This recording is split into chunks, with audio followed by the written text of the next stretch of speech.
श्री रामकृष्ण प्रार्थना मंदिर प्रतिष्ठापन समारोह विवेकानंद विद्यापीठ के इस पावन अवसर पर उपस्थित हुए हैं।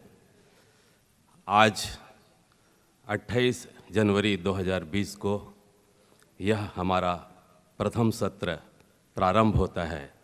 मैं आज के अतिथि परम पूज्य श्रीमद स्वामी सर्वभूतानंद जी महाराज, श्रीमद स्वामी सेवाव्रतानंद जी महाराज और श्रीमद स्वामी प्रपत्यानंद जी महाराज को मंच पर सादर आमंत्रित करता हूं। मैं डॉक्टर ओम प्रकाश जी वर्मा से अनुरोध करता हूं कि वे उनको सादर ससम्मान मंच पर लेकर आएं।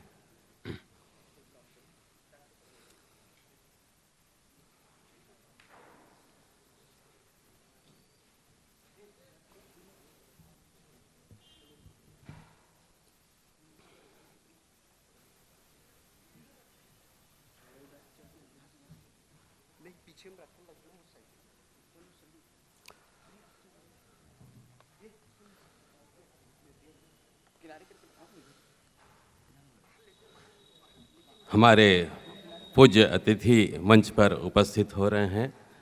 मैं उनसे सादर अनुरोध करता हूं कि वे त्रिदेव पर माल्यार्पण और दीप प्रज्वलन कर आज के कार्यक्रम का शुभारंभ करें।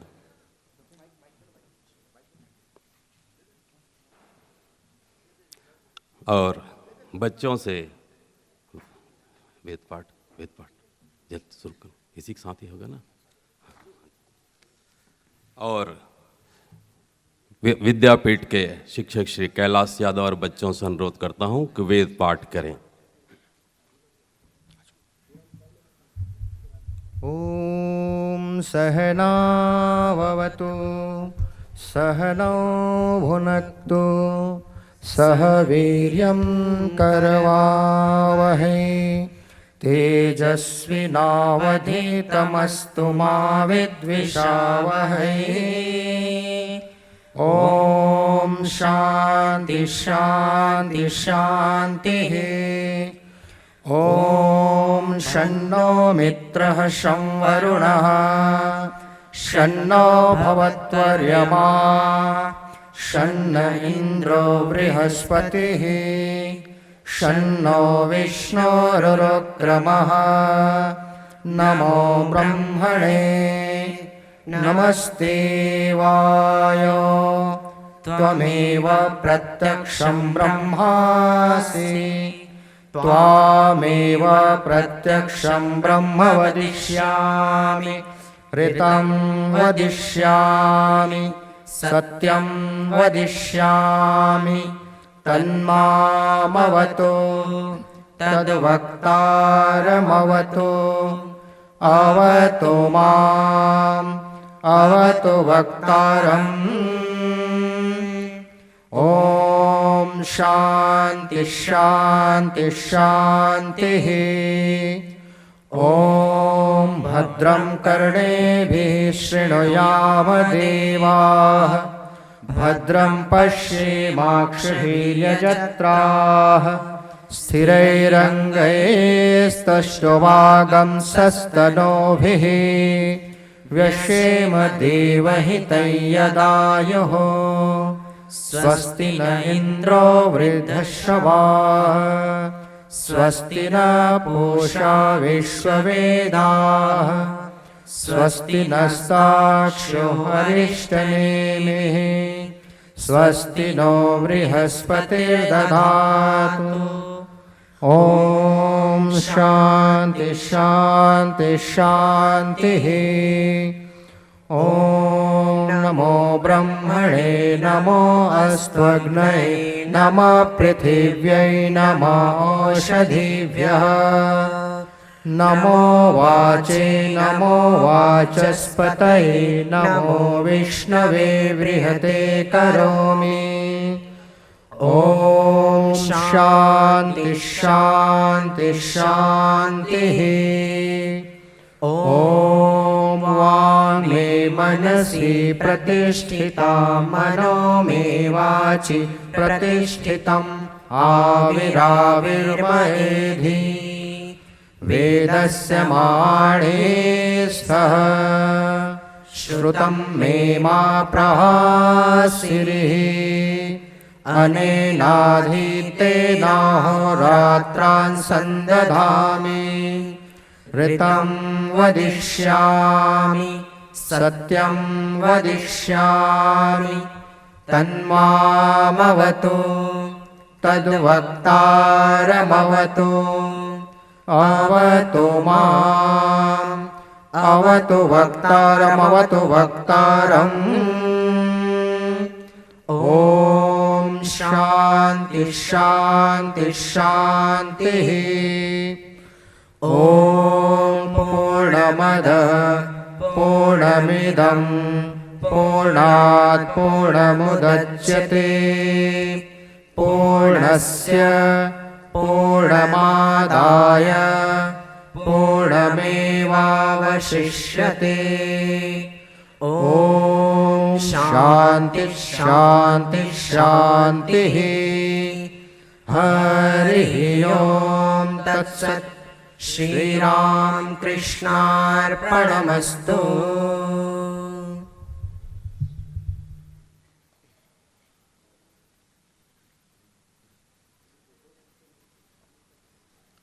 धन्यवाद कैलाश जी और प्यारे बच्चों।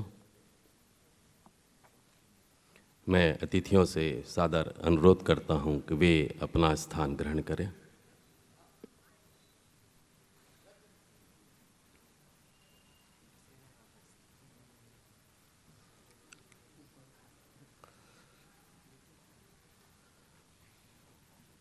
पूज्य अतिथियों के पुष्पगुच्छ से स्वागत के लिए मैं विवेकानंद विद्यापीठ के सचिव आदरणीय डॉक्टर ओम प्रकाश वर्मा जी से अनुरोध करता हूं कि वे परम पूज्य श्रीमद स्वामी सर्वभूतानंद जी महाराज का पुष्पगुच्छ से स्वागत करें।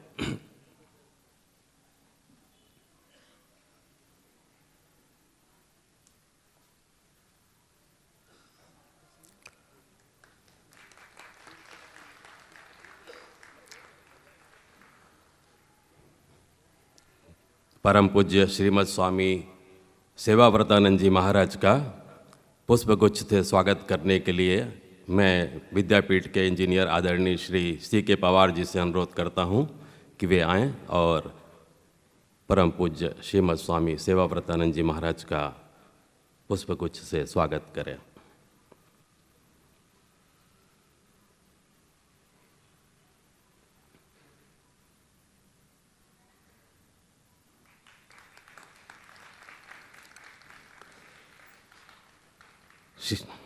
आदरणीय श्री प्रकाश खेचरिया जी से अनुरोध करता हूं कि वे यहाँ श्रीमद स्वामी प्रपत्यानंद जी महाराज का पुष्पगुच्छ से स्वागत करें।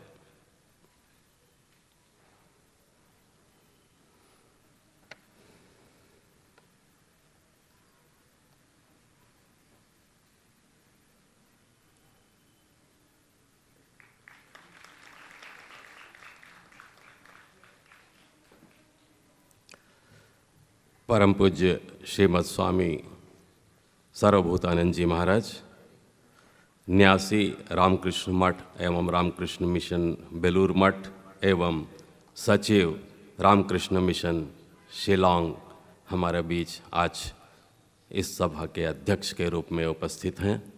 मैं उनका हृदय से विवेकानंद विद्यापीठ परिवार की ओर से स्वागत करता हूं। परम पूज्य श्रीमद स्वामी सेवाव्रतानंद जी महाराज सचिव रामकृष्ण मिशन आश्रम बिलासपुर यहाँ हमारे बीच में उपस्थित हैं। मैं उनका भी विद्यापीठ परिवार की ओर से सादर अभिनंदन करता हूँ, स्वागत करता हूँ। श्रीमद स्वामी प्रपत्यानंद जी महाराज संपादक विवेक ज्योति रामकृष्ण विवेकानंद आश्रम रायपुर और उपाध्यक्ष मध्य प्रदेश छत्तीसगढ़ रामकृष्ण विवेकानंद भाव प्रचार परिषद हमारे बीच उपस्थित हैं।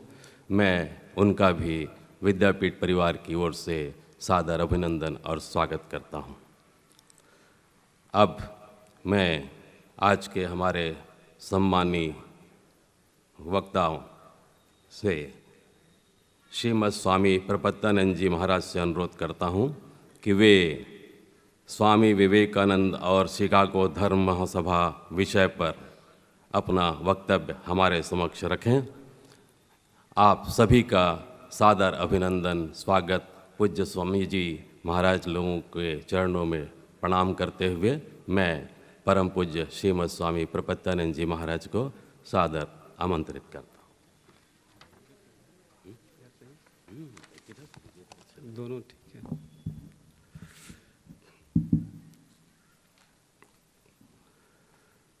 ॐ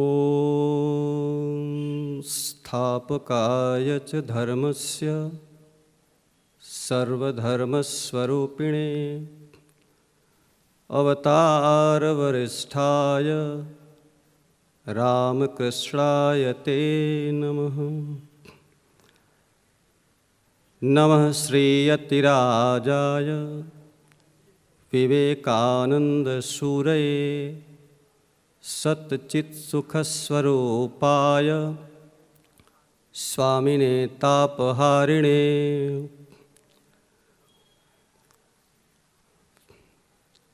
परम पूज्यपाद स्वामी सर्वभूतानंद जी महाराज,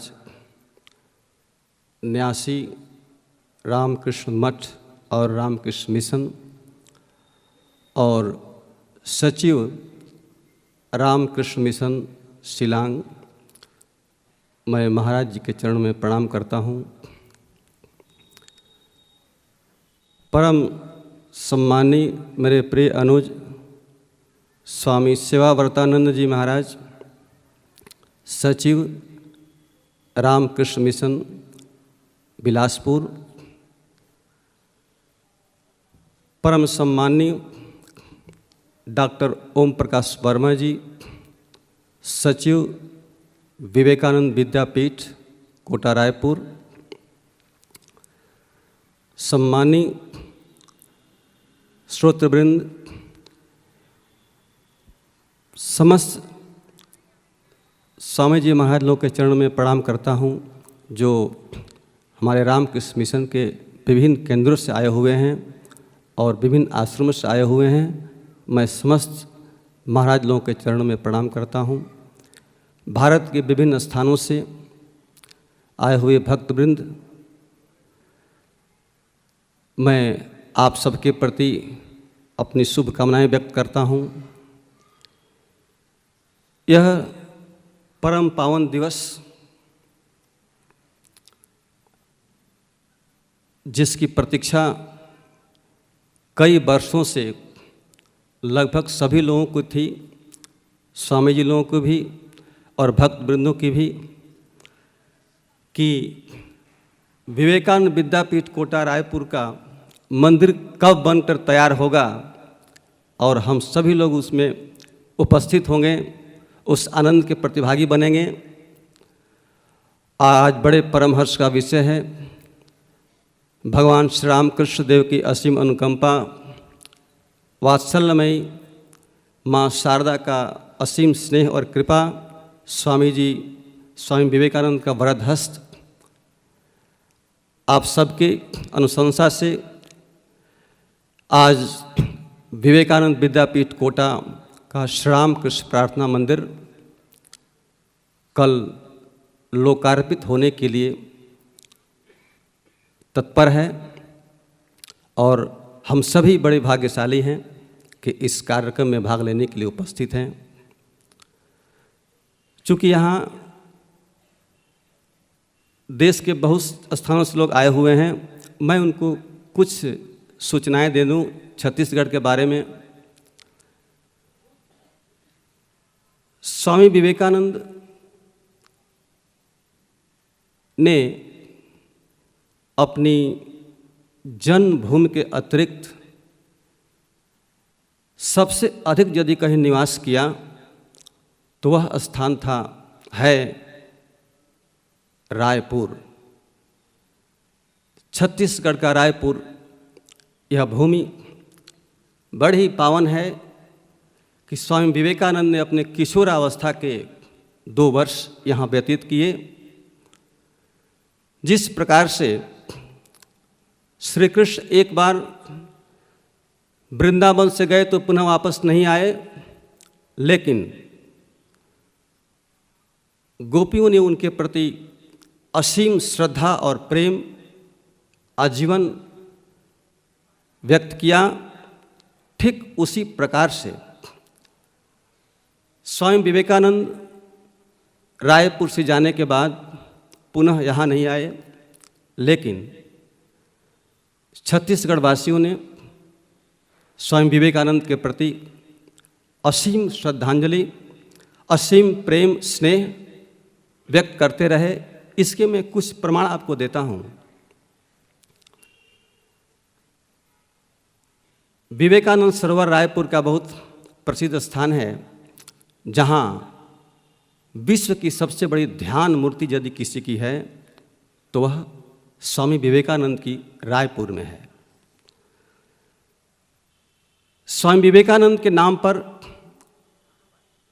विवेकानंद एयरपोर्ट यदि कहीं है तो वह रायपुर में है।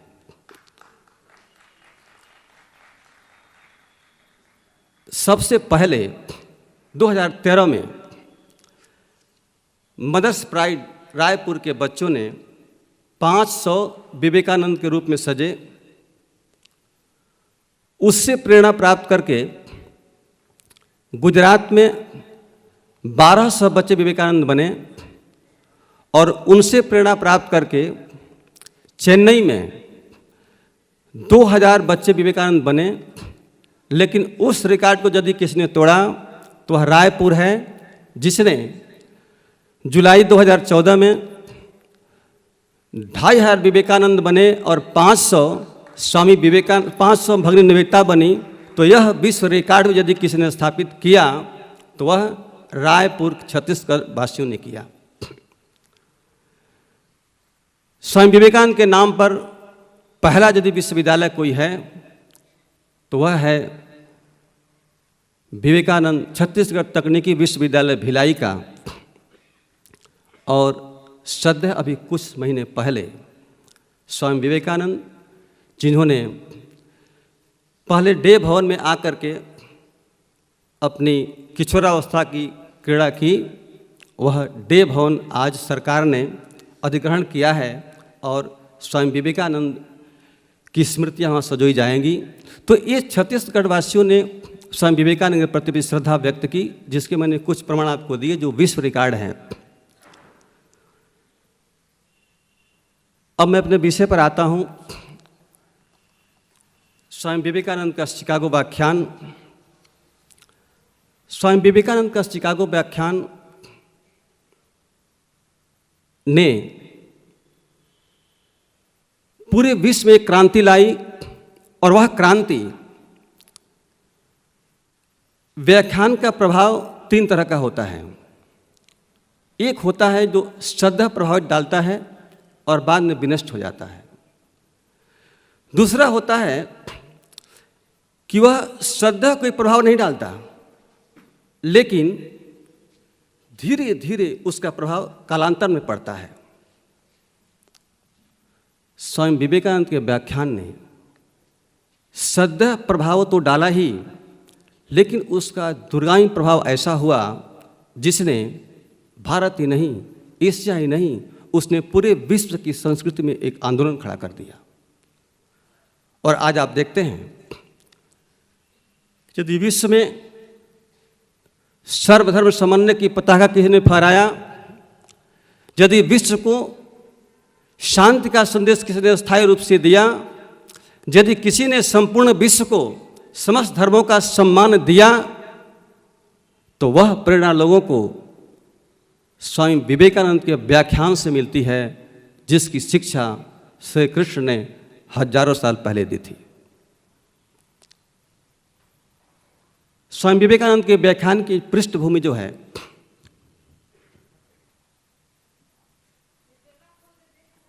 उनके शिकागो जाने के बहुत से कारण बताते हैं।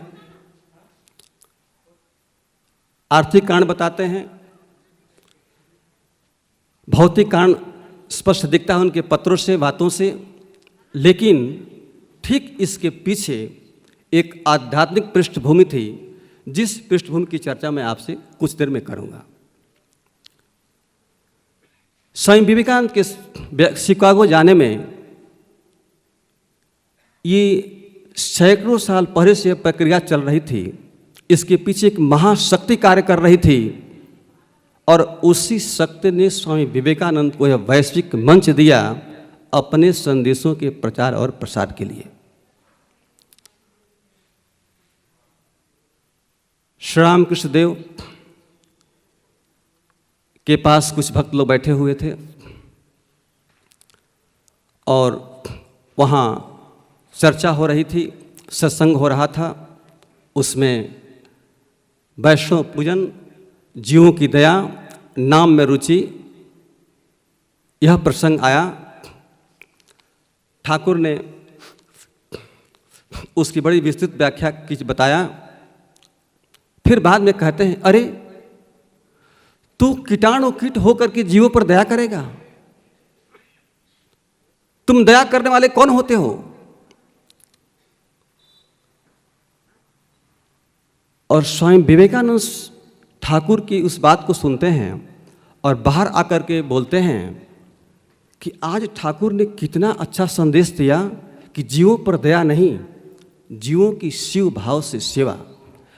और यदि मुझे अवसर मिला तो मैं ठाकुर के इस संदेश को पूरे विश्व में प्रचार करूंगा। तो विश्व में प्रचार करने के लिए भारत की जो तत्कालीन परिस्थितियां थीं, उस समय कैसे प्रचार होता? तो उस विश्व मंच को देने के लिए और अपने संदेशों के प्रचार के लिए जो महती भूमिका स्पष्ट होनी थी, बनानी थी, वह श्री राम कृष्ण देव ने अपने विदेशी शिष्यों को प्रेरित करके इस शिकागो मंच का आयोजन किया।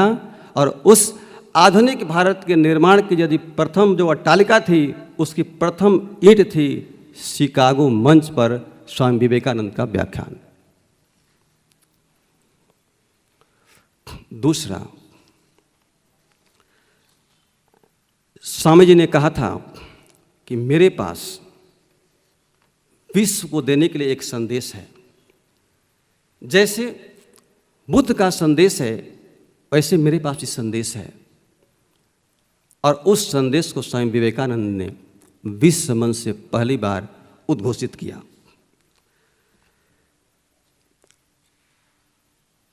एक बार स्वामी विवेकानंद जब पूरे भारत का भ्रमण करते हैं, ठाकुर के शरीर जाने के बाद, और घूमते घूमते चेन्नई पहुंचते हैं, और जब वहाँ उनको जानकारी होती है कि उनके शिष्यों ने बताया कि शिकागो में विश्व धर्म संसद का आयोजन हो रहा है और स्वामी जी आपको वहाँ जाना चाहिए। उनके शिष्यों ने कई बार चंदा भी इकट्ठा किया और स्वामी जी ने एक बार तो उस चंदे से बच्चों को खिलौने खरीद कर बांट दिए। दूसरी बार भी वो जाने को तत्पर नहीं थे। तो जानकारी कैसे हुई? वो कहते हैं कि मैं तो, एक उनके शिष्य थे, वो रात में आए और उन्होंने कहा कि स्वामी जी, मैंने आप सुना है कि आप रात में किसी से बात कर रहे थे। तो उन्होंने कहा कि हाँ, रात में ठाकुर श्री रामकृष्ण देव आए थे। मैं बार बार बोल रहा था कि मैं शिकागो नहीं जाऊंगा और वे मुझे जाने को बार बार फोर्स कर रहे थे, प्रेरित कर रहे थे। इसलिए मैंने अब निश्चित किया है कि अब मैं शिकागो जाऊंगा। इससे भी यह स्पष्ट होता है कि शिकागो जाने के पीछे इसकी पृष्ठभूमि में श्री राम कृष्ण देव की अमिट इच्छा थी। तभी जब वो जा रहे थे तो उनकी भेंट आबू रोड में तुरानंद जी से हुई थी और उन्होंने कहा कि हरि भाई, वहाँ जो कुछ भी हो रहा है वह अपने शरीर को दिखाकर कि इसी के लिए हो रहा है। स्वामी जी इतने से ही मानने वाले नहीं थे। वे लास्ट में अंत में एक पत्र लिखते हैं माँ के पास, और वे कहते हैं कि यदि माँ कहेंगी तब मैं जाऊंगा, कि ये सब तो मैं देख रहा हूँ, मैं सुन रहा हूँ, लेकिन फिर भी मेरा मन नहीं मान रहा है, तो देखें कि माँ की क्या इच्छा है।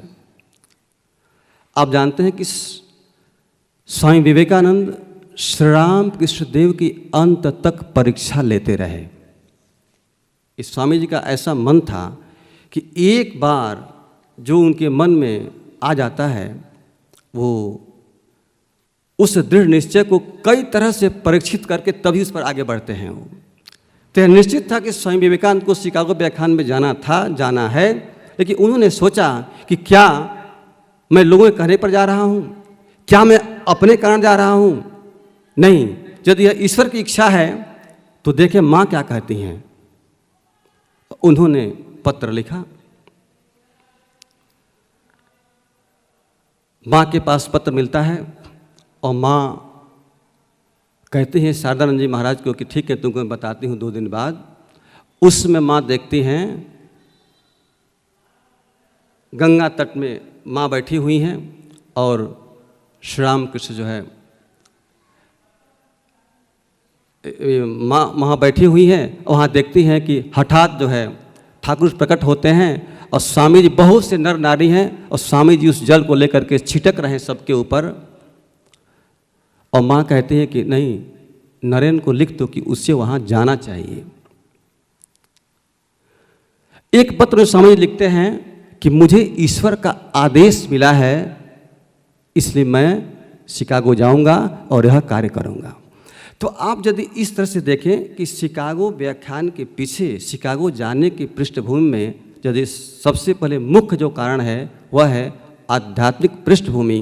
ईश्वर स्वयं चाहते थे कि स्वामी जी वहाँ पर जाएं और उनके उन शाश्वत संदेशों का सारे विश्व को प्रचारित करें, उनको बताएं, और सारा विश्व जो धर्मांधता, कट्टरता, हठवादिता इस ज्वालामुखी पर खड़ा है, जो इस आग में झुलस रहा है, वहाँ उनको शांति प्रदान करें, उनको सही दिशा दें, उनको सही धर्म से बतावें, सही धर्म से जोड़ें और उनको शाश्वत धर्म का संदेश दें। स्वामी विवेकानंद के व्याख्यानों ने जो भारत अपने आत्मसम्मान को खो चुका था, जो भारत सैकड़ों साल की गुलामी में अपनी आत्मशक्ति, आत्मसम्मान, आत्मगौरव को खो चुका था, स्वामी विवेकानंद के भाषण ने, व्याख्यान ने पूरे भारत को नई ऊर्जा दी, नई शक्ति दी, और उस नई ऊर्जा ने, नई शक्ति ने आधुनिक भारत के निर्माण में प्रथम सोपान का कार्य किया। स्वामी विवेकानंद ने जिस प्रकार से हनुमान जी ने लंका वासियों के सारी सामग्रियों से ही लंका को जलाकर भस्म किया, स्वामी विवेकानंद ने विदेशियों के सारी उन्हीं की सुविधा से और उनके अंदर जो हठबद्धता रूपी जो रावण था, उस दुराग्रहता रूपी रावण का उन्होंने नाश किया और सबको शांति का संदेश दिया। स्वामी विवेकानंद के व्याख्यान का सदैव प्रभाव यह पड़ा कि जैसे ही उन्होंने भाइयों और बहनों कहा तो सभी ने उस आत्मीयता का बोध किया। और दूसरा चीज़ कि लोगों के मन में भारत के प्रति जो हीन भावना थी, वह भावना तुरंत चली गई कि नहीं, भारत जैसा हम सोचते हैं ऐसा नहीं है, भारत के बारे में जैसा प्रचार किया जाता है वैसा नहीं है। वहाँ का एक सन्यासी जिसने पूरे विश्व समुदाय के अंदर एक महान क्रांति ला दी, ऐसा उच्च विचार दिया, ऐसा उच्च शक्ति का प्रतिपाद किया जो अन्य किसी से नहीं हुआ, तो उनके व्याख्यानों का सदैव प्रभाव तो पड़ा ही, दूरगामी सैकड़ों साल तक प्रभाव पड़ा कि आज आप भारत का स्वरूप देख रहे हैं। आप विश्व का स्वरूप देख रहे हैं कि विश्व में एक जो नई क्रांति आई है, सभी धर्मों का सम्मान, सभी मतों का सम्मान, सभी प्राणियों का सम्मान, सभी जाति धर्म लोगों का सम्मान, इसके मूल में यदि आप कहीं जाते हैं तो हमें स्वामी विवेकानंद दिखाई देते हैं। भारत के विकास में यदि किसी का योगदान है तो यदि आप मूल में जाकर के उसका अन्वेषण करें, अनुसंधान करें, तो आप पाएंगे कि स्वामी विवेकानंद वहाँ बैठे हुए हैं। स्वामी विवेकानंद के व्याख्यानों ने राजनीतिज्ञों को, मनीषियों को, चिंतकों को, महात्माओं को, संतों को, सब प्रकार के लोगों को प्रभावित किया और उन्हें एक सन्यासी होकर के भी, यदि एक सन्यासी राष्ट्र के लिए इतना सोचता है, देश के लिए इतना सोचता है, तो सारे लोगों को देश के प्रति जीने के लिए विवश किया और उन्हें उत्कृष्ट प्रेरणा प्रदान की। यह प्रखरता, यह स्पष्टवादिता, यह प्रभाव स्वामी विवेकानंद के व्याख्यान का पड़ा। मैं अपने समय की मर्यादा का ध्यान रखते हुए आप सभी लोगों से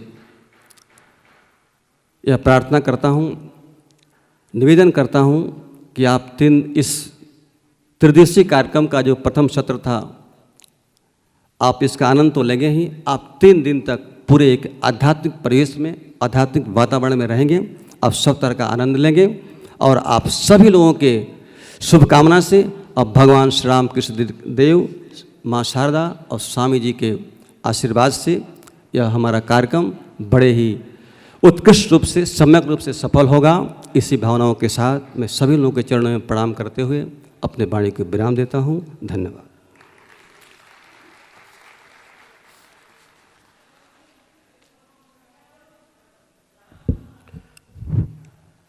अभी अभी ही कुछ दिन पहले हम लोगों ने शिकागो वक्तृता के 125 साल पूरे होने का जश्न मनाया था।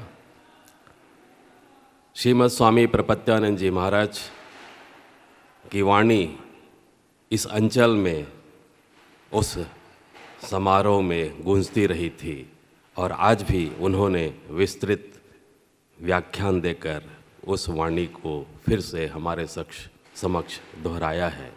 मैं उनके चरणों में प्रणति ज्ञापित करते हुए हार्दिक धन्यवाद देता हूँ।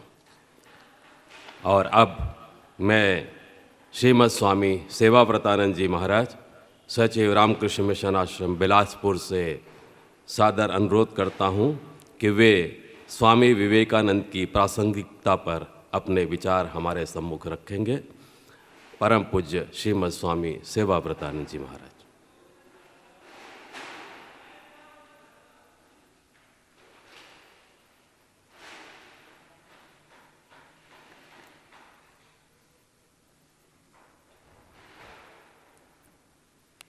ओम स्थापकाय च धर्मस्य सर्वधर्मस्वरूपिणे अवतारवरिष्ठाय रामकृष्णाय ते नमः।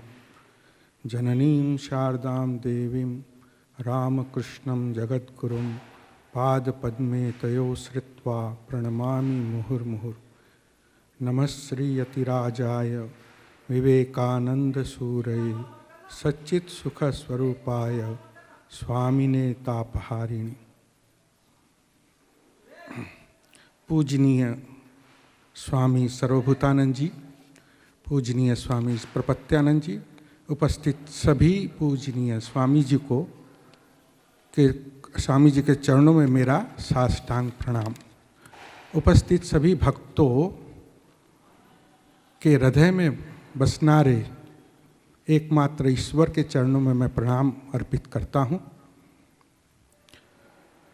सर्वप्रथम मैं माननीय श्री ओम प्रकाश वर्मा जी को उनसे मैं आभार प्रदान करता हूँ, जिन्होंने मुझे इस भव्य कार्यक्रम में आकर कुछ स्वामी जी के ऊपर विचार आपके सामने प्रस्तुत करने का अवसर प्रदान किया। तो हमारा सब विषय है स्वामी विवेकानंद की प्रासंगिकता।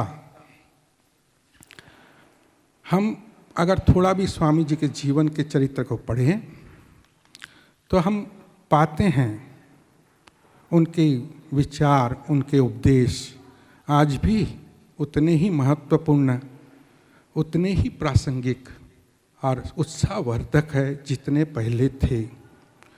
आध्यात्मिक उन्नति के लिए भी उनके विचार आज भी उतने ही प्रासंगिक है।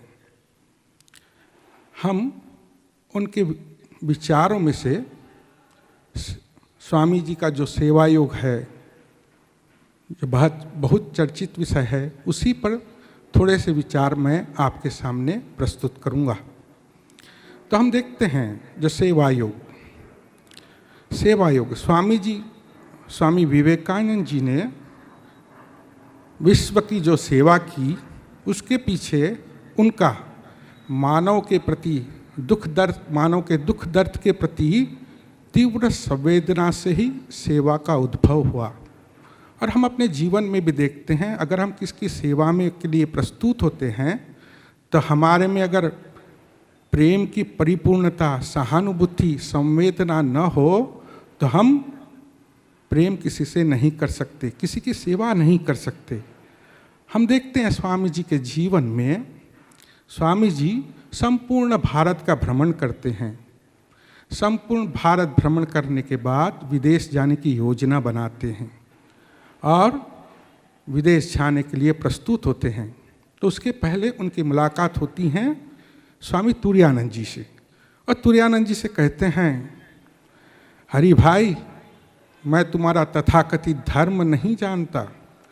और इतना कहने के पश्चात उनके मुख पर विषाद की गहन छाया छा जाती हैं और भावावेश में कांपते हुए अपने हाथ को सीने पर रखते हुए कहते हैं, किंतु मेरा हृदय काफ़ी बड़ा हो गया है, मैं दूसरों की पीड़ा में पीड़ा अनुभव करना सीख गया हूँ। विश्वास करो, मेरे भीतर तीव्र दुख का बोध का जन्म हो गया है। यह जो स्वामी जी का तीव्र बोध, दुख बोध, किसके लिए? मानव के लिए। यही स्वामी विवेकानंद जी को प्रेरित करता है जगत की सेवा करने के लिए। और फिर कहते हैं कि मैंने संपूर्ण भारत का भ्रमण किया, परंतु हाय, मेरी अपनी आँखों से मैंने देशवासियों की जो दुर्दशा देखी, मैं अपने आंसुओं को नहीं रोक पाया। और कहते हैं, मैंने समझ लिया देश की यह हीनता और निर्धनता को दूर किए बिना धर्म प्रचार करना असंभव है। अर्थात मैं भारत की मुक्ति के उपाय हेतु इस समय मैं अमेरिका जाने का निश्चय किया है। यहाँ पर दो बातें हम देखते हैं। स्वामी जी कहते हैं देश की हीनता और निर्धनता से स्वामी जी व्यथित है, भारत के देश की निर्धनता, हीनता से व्यथित है, और दूसरी ओर उन्हें धर्म प्रचार का भी काम करना है। अब यह दोनों चीज किस तरह उनके जीवन में सफल होती हैं हम देखते हैं।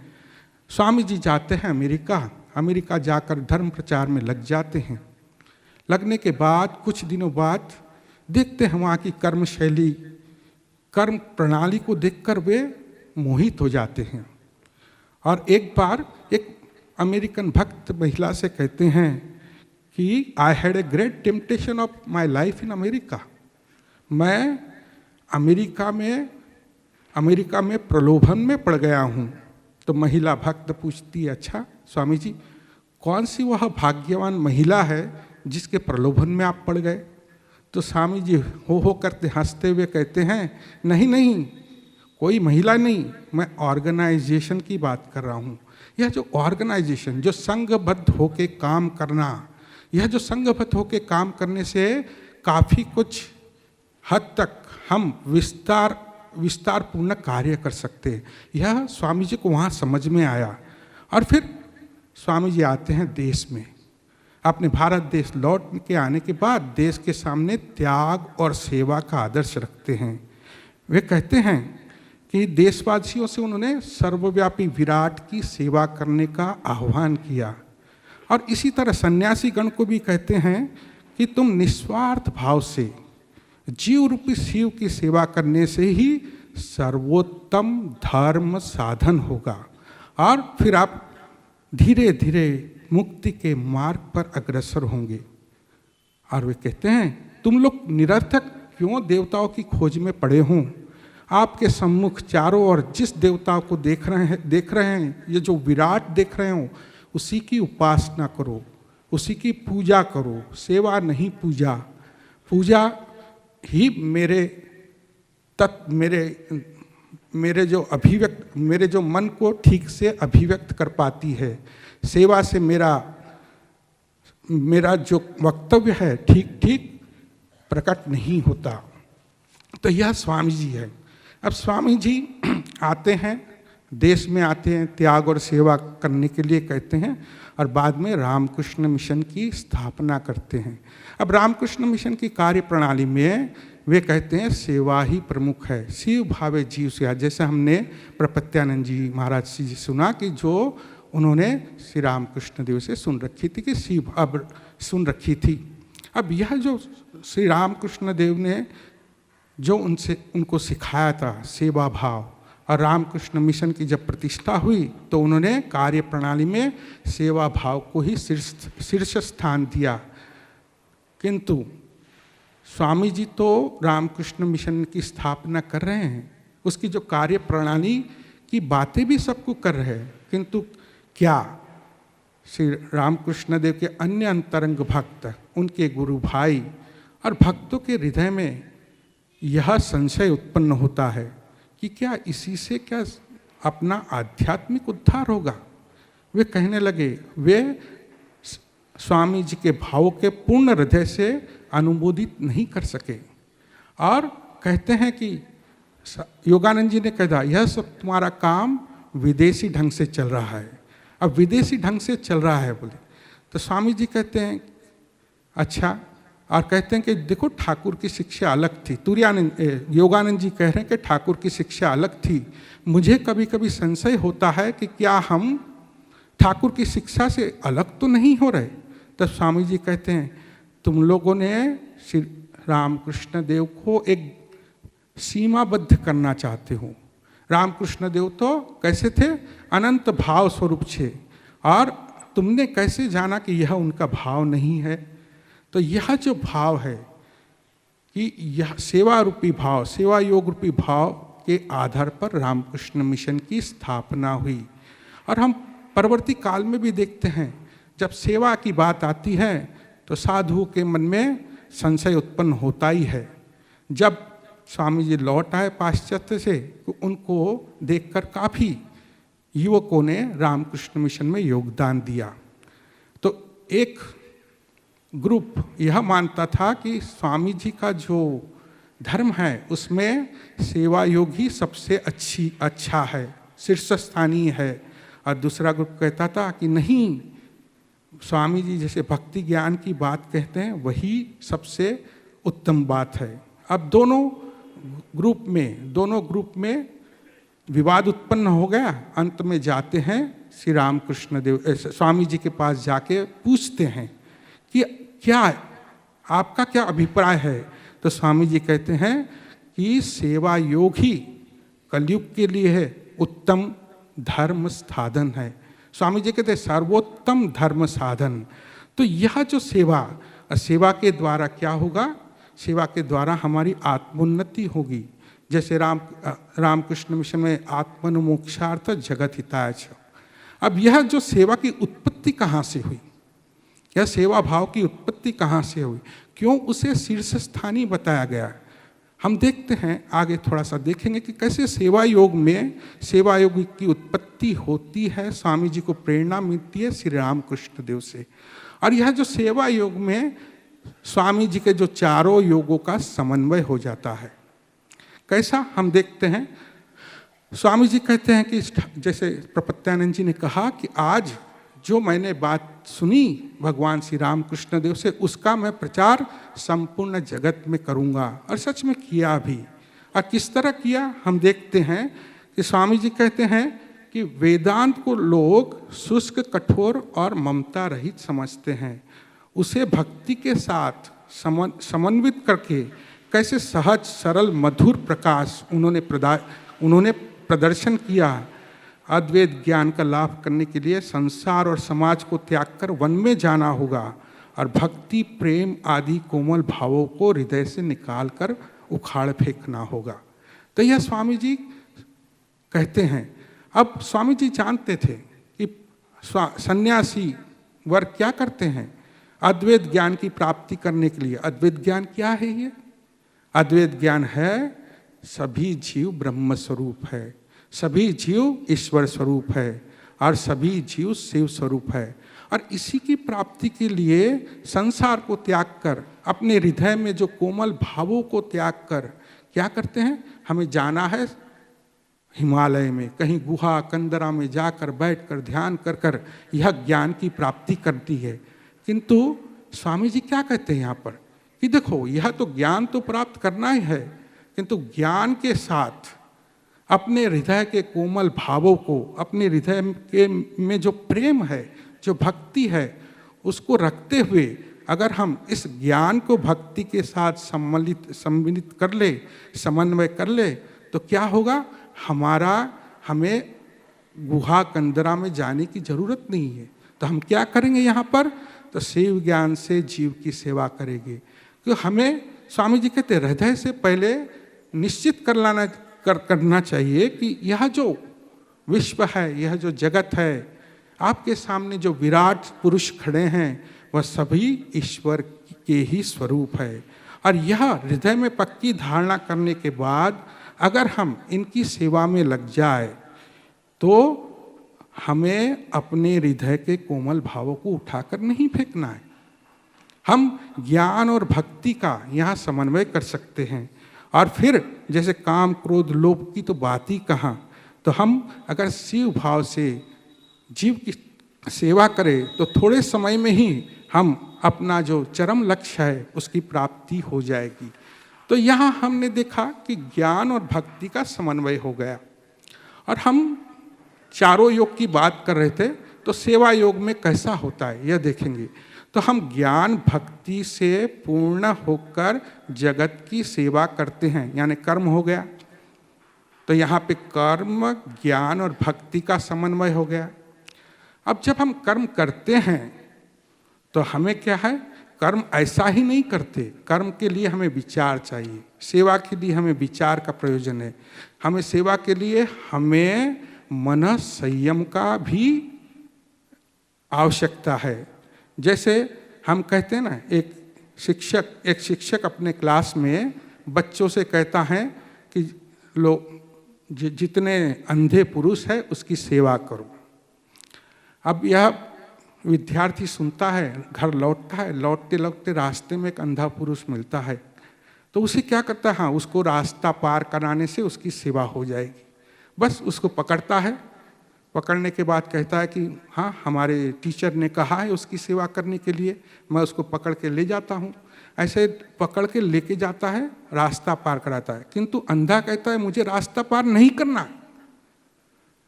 और यह विद्यार्थी जानता है कि नहीं, मैंने तो सेवा का व्रत लिया है, मैं सेवा करके ही छोड़ूंगा। वो बोलता है मुझे सेवा नहीं करनी, और ये बोलता मैं सेवा करके ही छोड़ूंगा। तो सेवा में क्या, हमें विचार का प्रयोजन है। इस तरह सेवा करने से नहीं होगा। हम स्वामी भूतेशानंद जी के पास थे, तो उनके सेवक में से एक बहुत चंचल सेवक थे। अब चंचल सेवक थे तो सेवक ने क्या है, सेवक जल्दी जल्दी काम कर रहे हैं, तो भूतेशानंद जी है ना अपनी ही भाषा में कहते हैं, बाबा सेवा कुर्बी उत्पात कुर्बी ना। तो यह जो उत्पात करना यानी गड़बड़ करना, तो सेवा करते समय हमें क्या करना है, मन संयम की भी जरूरत है। अब जब मन संयम आ गया, विचार आ गया, तो इसमें तो राजयोग ध्यान योग तो जुड़ ही गया। तो इस तरह से अब यह जो भक्ति, ज्ञान, कर्म और योग, ये चारों का समन्वय सेवा योग में होता है कि नहीं। और यही तो मनुष्य का साधारण स्वाभाविक स्वभाव है, और यही स्वभाव है। हम लोग प्रत्येक कार्य में देखो, हम ये चारों योगों को हम मिलकर एक कर्म करते हैं। जैसा उदाहरण के तौर पे लीजिए, एक पिता अपने पुत्र से प्यार करता है। अब प्यार करता है, उसका जन्मदिन आया है। अब जन्मदिन पे उसकी इच्छा होगी मैं उपहार दूंगा उसे। तो उपहार दूंगा तो वह निकलता है उपहार खरीदने के लिए, जाता है खिलौने की दुकान में, जाकर देखते हैं कितने प्रकार के खिलौने हैं, किसकी कितनी कीमत है, सब देखता है। देखने के बाद देखता है अपने अपने पॉकेट में कितना पैसा है, कौन सा उपहार मेरे बच्चे के लिए ठीक ठीक रहेगा, उसका चयन भी करता है और अंत में वह उपहार खरीद कर लाकर अपने बच्चे को देता है। तो यहाँ पर देखो, ये सिंपल साधारण सी घटना है, किंतु इसमें चारों योग समन्वित है। कैसा? एक पिता अपने बच्चे को प्रेम करता है, भक्ति आ गई, भक्ति के बाद वह निकलता है उपहार खरीदने के लिए, कर्म आ गया। अब खिलौना खरीदते समय, उपहार खरीदते समय फिर उसको संयत मन से चिंता करते हुए कि अपने पॉकेट में कितना पैसा है, क्या है ना, यह करते हुए वह क्या करता है, ध्यान योग का उसमें उपयोग करता है और लाकर वह किसे देता है, अपने पुत्र को देता है। तो यह जो स्वाभाविक, इसमें तो इसमें सभी आ गया, राजयोग आ गया। अब जितना पैसा उसके पास कितना है, कौन सा उपहार उसे सूटेबल होगा, यहाँ ज्ञान आ जाता है, विचार करता है। तो यहाँ तो देखो, ज्ञान, भक्ति, कर्म और योग, मनोयोग, ये सभी का समन्वय हो जाता है। तो इसी तरह, और यह मनुष्य का स्वाभाविक स्वभाव है, हम लोग इसी तरह प्रत्येक कार्य करते हैं। तो यहाँ पर स्वामी जी कहते हैं ना कि वन का वेदांत मैं घर घर में लाऊंगा। अब वन का वेदांत घर में किस तरह लाएंगे?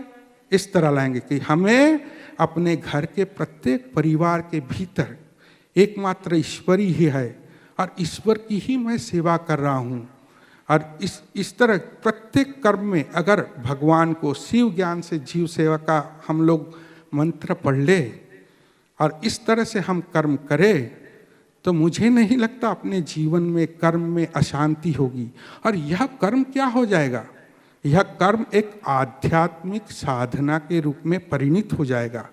और यही बात, यही आध्यात्मिक साधना स्वामी विवेकानंद हमसे चाहते थे। वे चाहते कि घर घर में वेदांत का प्रचार हो। तो शिव ज्ञान से अगर जीव की सेवा करे तो हमारा आत्मानुमोक्षार तो होगा ही होगा और साथ साथ में जगत का उद्धार भी होगा। तो यही बात तो स्वामी जी चाहते थे भारतवर्ष का उद्धार हो और साथ साथ में आध्यात्मिकता भी का भी प्रचार हो। तो यह दोनों बात स्वामी जी शिव ज्ञान से जीव सेवा के रूप में पाते हैं। और यह प्रासंगिकता स्वामी जी के जीवन में, यह जो सेवा युग की प्रासंगिकता कब तक रहेगी? जब तक स्वामी जी, जब तक रामकृष्ण मिशन विद्यमान है, तब तक सेवा युग की प्रासंगिकता रहेगी ही रहेगी।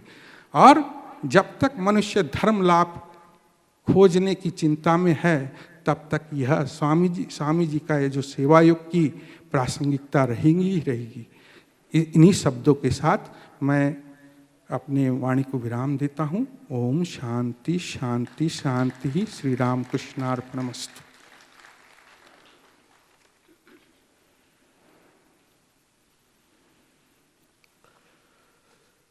परम पूज्य श्रीमद स्वामी सेवाव्रतानंद जी महाराज ने स्वामी विवेकानंद की सेवा योग पर अपना व्याख्यान केंद्रित रखा। राष्ट्रीय आदर्श, त्याग और सेवा, शिव भाव से जीव सेवा कर राष्ट्र को उन्नत करना, लोगों को आगे बढ़ाना, आध्यात्मिक रूप से,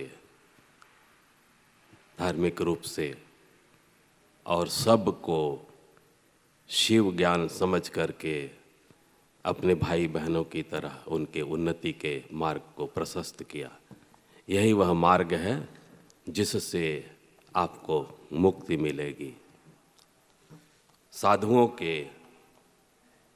गुफा कंदराओं में रहने के स्थान पर उन्होंने उन्हें समाज से जोड़ा, आत्मनो मोक्षार्थम जगद्धिताय के रूप में कार्य करते हुए। मैं उनके श्री चरणों में प्रणाम निवेदन करता हूं और उन्हें विद्यापीठ की ओर से हार्दिक धन्यवाद देता हूं।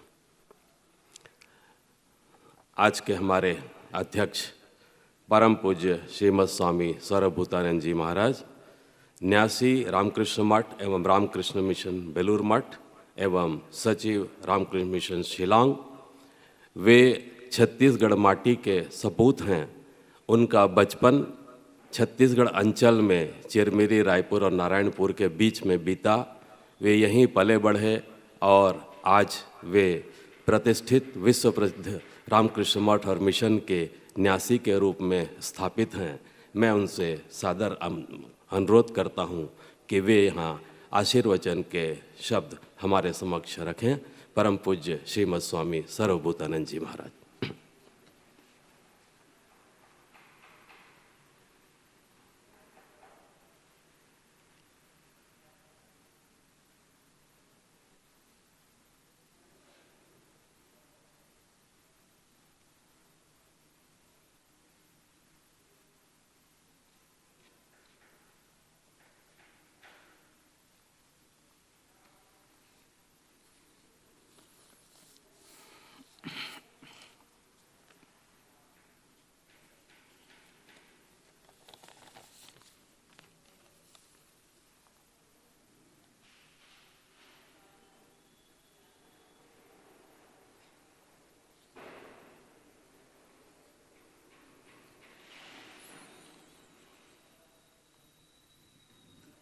परतत्वे सदा लीनो रामकृष्ण समाज्ञया, यो धर्म स्थापनरतो वीरेशं तं नमाम्यहम्।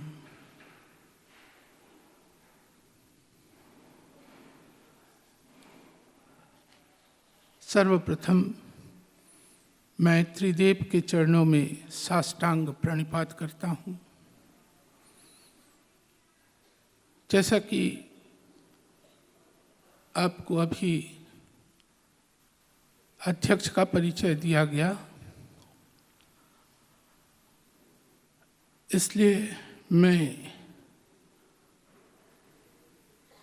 परम पूज्यपाद श्रीमद स्वामी त्रिगुणातीतानंद जी महाराज के चरणों में साष्टांग प्रणाम करता हूँ।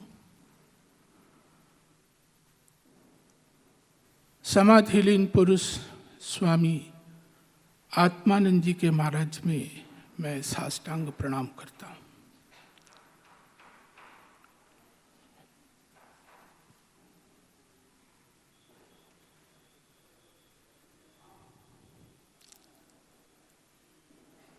यहाँ जो कुछ भी देख रहे हैं, यह सभी भगवान श्री रामकृष्ण की देन है। लेकिन वे किसी को निमित्त करते हैं। स्वामी आत्मानंद जी इसी तरह स्वप्नादिष्ट होकर आज यह जो विशाल कर्म यज्ञ चल रहा है, वे उनके निमित्त थे। और उनके आसपास रहने वाले कुछ व्यक्ति श्री रामकृष्ण के चरण रज में समर्पित हो जाते हैं।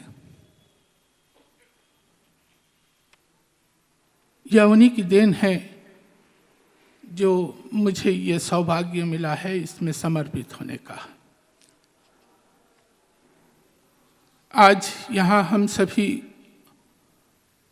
उपस्थित हुए हैं रामकृष्ण प्रार्थना मंदिर के प्रतिष्ठापन समारोह के उपलक्ष्य में।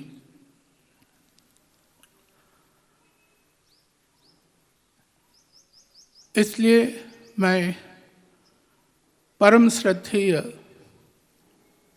श्री ओम प्रकाश वर्मा जी के प्रति बहुत ही कृतज्ञ हूँ कि उन्होंने मुझे 2 शब्द कहने का यहाँ पे सुयोग दिया है। मैं उन्हें हार्दिक कृतज्ञता ज्ञापित करता हूँ। आज के इस मंच में उपस्थित श्रद्धेय सेवाव्रतानंद जी महाराज, श्रद्धेय स्वामी प्रपत्यानंद जी महाराज, अन्य श्रद्धेय सन्यासीगण, ब्रह्मचारीगण, सभी को मेरा प्रणाम। और उपस्थित श्री रामकृष्ण भक्त मंडली,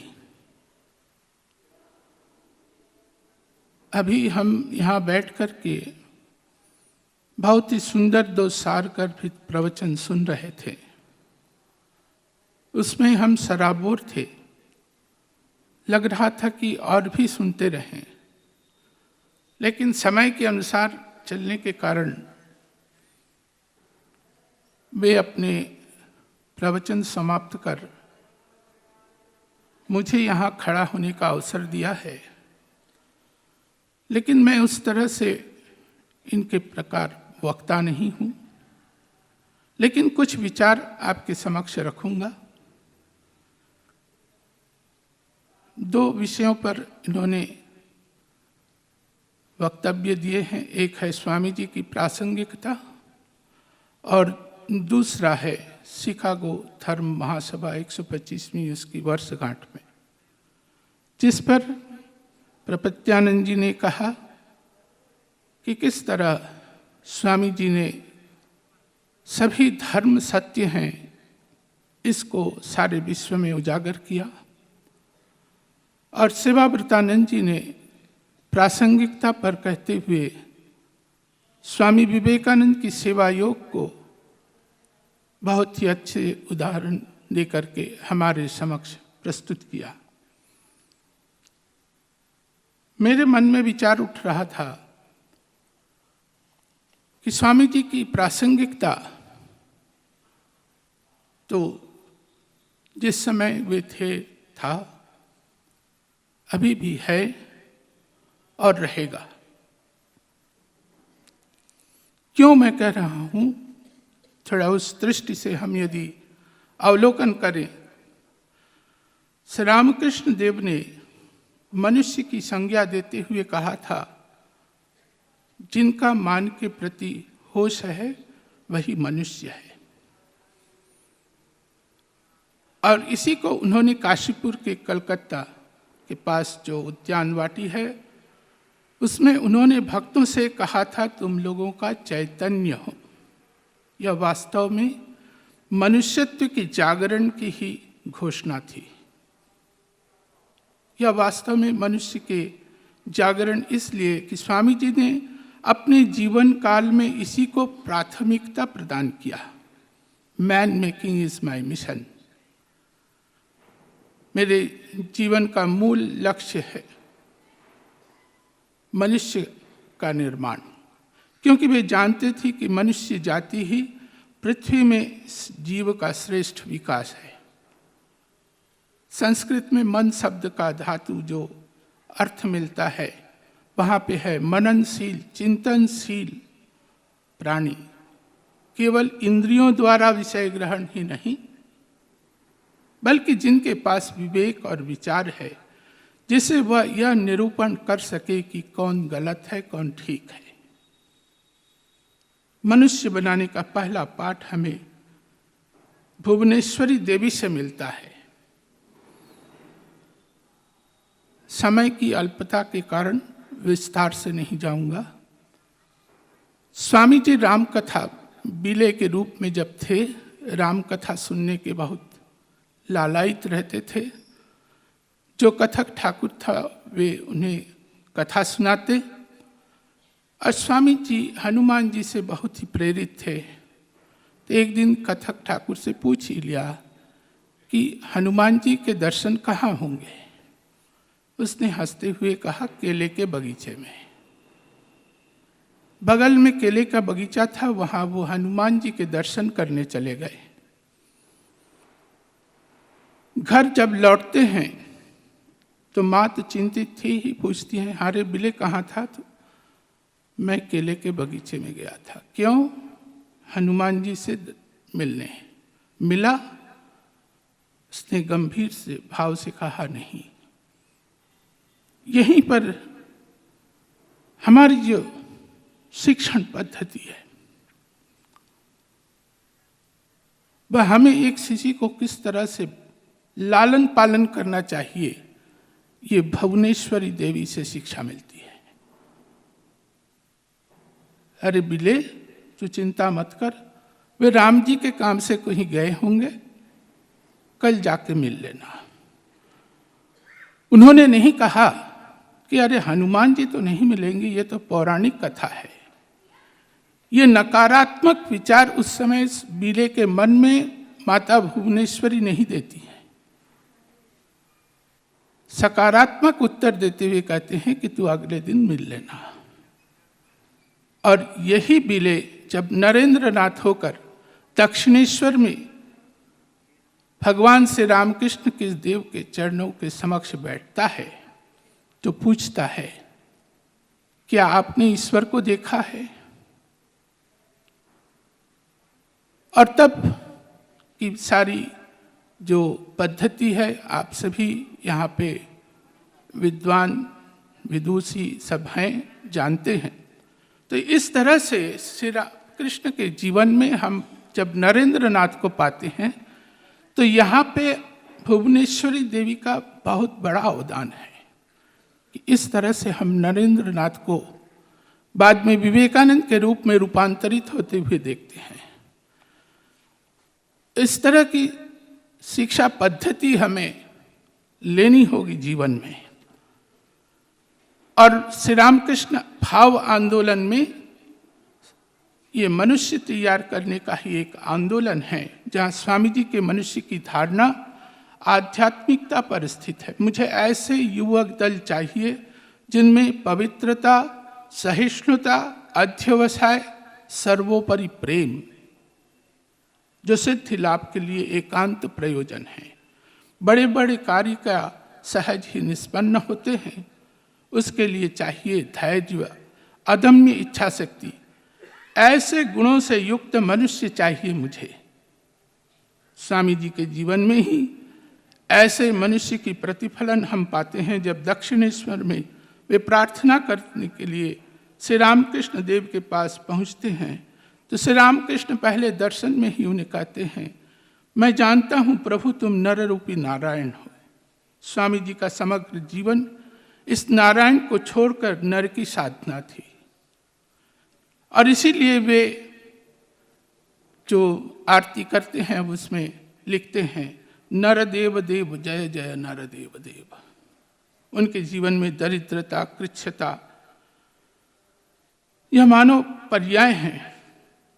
माँ बहनों के मुंह में एक और अन्न मिले, इसलिए माँ से कहती हैं कि आज मेरी न्योता है, मैं बाहर जा रहा हूँ। चला जाता है, नल का पानी पी लेता है, क्योंकि वह जानता है कि मैं यदि एक दिन न खाऊं तो किसी का भरपेट भोजन होगा। ये स्वामी जी हैं, ये मनुष्यत्व है उस अवस्था में। और ऐसे लोग ही मनुष्यत्व के रूप में खड़े होते हैं। इसीलिए आज भी हम स्वामी जी को उतनी ही श्रद्धा से पूजते हैं। ये सब उनके भीतर ये कारण विद्यमान है। श्री रामकृष्ण देव ने उन्हें सन्यासी युवकों के नेता बना दिया। उनकी शिक्षा ग्रहण बहुत से घटनाओं से प्राप्त है। जब वे काशी में थे, दुर्गा मंदिर से उधर जा रहे थे प्रव्रज्या जीवन के समय में, तो बंदरों ने दौड़ाया, वे दौड़ने लगे। इतने में एक आवाज आता है, रुक जाओ। मुड़कर देखते हैं एक सन्यासी, कहते हैं उन्हें भगाओ, उनकी तरफ तुम रुख करके खड़े हो जाओ। बंदर सब हट जाते हैं। स्वामी जी को शिक्षा मिलती है। परवर्ती जीवन में अपने संतानों से कहते हैं कि भागो मत, असफलताओं का सामना करो, निडर बनो। अभी यह उनका मंत्र था। अभी नवीन मनुष्यों के अंदर यह डरहीन भाव के अनुसूत वो देखना चाहते थे। ऐसा दल वो चाहते थे। स्वामी जी एक बार राजस्थान के किसी स्टेशन में 3 दिन से रुके हुए थे। लोग भाग साधु देखकर उनके पास आते, तत्व की आलोचना करते, लेकिन कोई पूछता नहीं स्वामी जी से कि आपने भोजन किया है कि नहीं, पानी पिया है कि नहीं। सभी, लेकिन उसी स्टेशन के किनारे एक पेड़ के नीचे दीनहीन दरिद्र व्यक्ति बैठा रहता है। वह आकर के स्वामी जी से पूछता है सांध्य के समय कि स्वामी जी आप तो जलपान वगैरह कुछ किए नहीं है, क्या मैं आपके लिए भोजन बनाने का सामग्री ले आऊं? स्वामी जी कहते हैं क्यों ले आओगे, बनाकर ले आओ। तो स्वामी जी से वो कहता है कि राजा को खबर मिले तो मैं तुच्छ जाति आपको बना के दिया हूं तो मुझे सजा मिलेगी। स्वामी जी समझाते हैं ऐसी बात नहीं है, ले आओ। और उनके हाथों का बनाया हुआ वह भोजन खाते हैं। और उस दिन उनके मन में यह सोच आया कि कितने उच्च चेता मनुष्य इन पर्ण कुटीरों में विराज करते हैं। आज के विज्ञान के युग में मनुष्य कितना स्वार्थी बन गया है कि रास्ते पर पड़े बच्चे के हृदय में भी उनका हृदय पिघलता नहीं है, एक बार देखता तक भी नहीं है। क्यों? पूछने पर कहते हैं कि बहुत व्यस्त हूं। यह आजकल के मनुष्य का रूप है, परंतु स्वामी जी की दृष्टि में वह निर्धन मनुष्य आज भी दिन में मनुष्यत्व का एक मरुद्यान है। इस तरह के व्यक्ति बहुत ही कम मिलते हैं। खेतड़ी के महाराज ने स्वामी जी से पूछा था जीवन का अर्थ क्या है। स्वामी जी कहते हैं प्रतिकूल परिस्थितियों में जो तुम्हें दबाने का प्रयास कर रहे हैं उनसे अपने निहित अंत शक्ति से आवरण का उन्मोचन कर क्रम विकास के पथ पर चलते रहो, यही जीवन है। स्वामी जी ऐसे ही युवक चाहते हैं जो संग्राम करना जानते हैं, उन्नत होना जानते हैं, संग्राम को ही वे साधना मानते हैं। तो शिकागो धर्म महासभा में जब वे सुनाते हैं अमृतस्य पुत्रा, पापी, मनुष्यों को पापी कहना ही सबसे बड़ा महापाप है, या कहते हुए वे विदेश में कहते हैं कि उनके धर्म में इस सिद्धांत को हटाकर उन्होंने उनको सिखलाया कि सच्चे भाव से यदि हम धर्म का अनुशीलन करें तो ईसाई भी एक उच्च ईसाई बन सकता है, मुसलमान भी एक उच्च मुसलमान बन सकता है, हिंदू भी एक उच्च मुसलमान बन सकता है। तो ऐसे स्वामी जी थे। स्वामी जी के भीतर ये सब चीजें विद्यमान थी। श्री रामकृष्ण देव से यही शिक्षा उनको मिली थी और इसलिए एक मनुष्य पतित होकर पुनरुत्थित हो सकता है, एकमात्र मनुष्य में ही वह क्षमता है। और कोई जीव इस तरह से पुनः पतित होने के बाद उठ नहीं सकता। एकमात्र मनुष्य ही ऐसा जीव है, गलती करने पर भी वे अपने को सुधार सकता है। स्वामी जी को नचिकेता का आत्मश्रद्धा बहुत पसंद था। जब उनके पिताजी ने कहा कि तुम्हें यमराज को देते हैं, वे बिना संकोच के उनके पास चले गए और क्या करते हैं, पहले अपने पिताजी की जीवन की रक्षा का वरदान मांगते हैं, उसके बाद उनका पूरा परिवार कुशल रहे, स्वच्छ रहे, इसके लिए वरदान मांगते हैं और फिर तीसरे वरदान में पूछते हैं कि आत्म तत्व क्या है। और फिर आत्म तत्व की आशा करते हुए यमराज उन्हें कुछ और भी उपकरण देते हैं कि तुम इसकी कामना मत करो, मैं तुम्हें ये देता हूं, तुम इसे ले लो। नचिकेता क्या कहते हैं, क्या इनसे भगवान लाभ होगा, क्या इससे आत्मश्रद्धा मिलेगी? और नचिकेता वापस कर देते, ये मैं नहीं चाहता, मैं आत्मश्रद्धा चाहता हूं। और तब उन्हें आत्मश्रद्धा मिलती है। इसलिए स्वामी जी जानते हैं कि यह आत्मविश्वास, आत्मश्रद्धा, अपने ऊपर विश्वास, ये जिन युवकों में हैं, ऐसे सब युवक यदि उन्हें मिल जाए तो ये पूरे विश्व को बदल के रख दें। ऐसे स्वामी जी थे और ऐसे स्वामी जी के विचार जब आए तो क्या हम कभी उन्हें भूल सकते हैं? गीता के उस उदाहरण को लीजिए जहाँ पे अर्जुन को श्री कृष्ण लताड़ते हुए कहते हैं कि क्या तू क्लीब एक है, तेरे भीतर यह क्लिबता नहीं सजती। कहते हैं कि उठ खड़ा हो, युद्ध कर। स्वामी जी को यह बहुत पसंद था। तो ये जो आत्मश्रद्धा, अद्वैत भावना और उसे जगत में सर्व स्तर में विस्तार कर देने की इच्छा, इसी के लिए उन्होंने युवकों का आह्वान किया था कि हमें ऐसे सब युवक चाहिए जो अपने लिए जीते हैं वह मृत है, जो दूसरों के लिए जीता है वही यथार्थ में मनुष्य है। इन्हीं भावनाओं को, इन्हीं विचारों को आज भी हम लेकर के चलें तो हम भारत में क्या विदेशों में भी सर्वत्र एक श्रेष्ठ मनुष्य के रूप में अपने जीवन को सार्थकता प्रदान कर देश का उद्धार कर सकते हैं। हमें वे शक्ति दे और हम यह संकल्प लें आज के दिन कि हम इन विचारों को अपने जीवन में ला करके अपने जीवन को सार्थक बनाएं।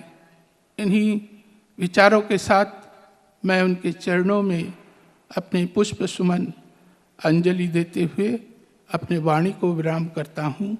मैं पुनः ओम प्रकाश वर्मा जी को हार्दिक धन्यवाद देता हूँ कि मुझे थोड़ा सा अवसर दिया। धन्यवाद, नमस्कार। जननीं शारदां देवीं रामकृष्णं जगद्गुरुं पादपद्मे तयो श्रुत्वा प्रणमामि मुहुर्मुहुः।